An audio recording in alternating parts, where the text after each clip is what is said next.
நதி என்றால் நுரையுண்டு, வாழ்வென்றால் குறையுண்டு.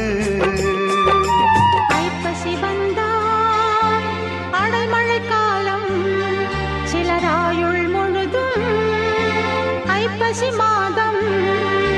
கடவுளும் நீயும் ஒரு தாய் பிள்ளை, இருவரும் தனிமரம் தானே. அவனுக்கும் உனக்கும் அன்னை இல்லை, அதனால் ஓரினம் தானே.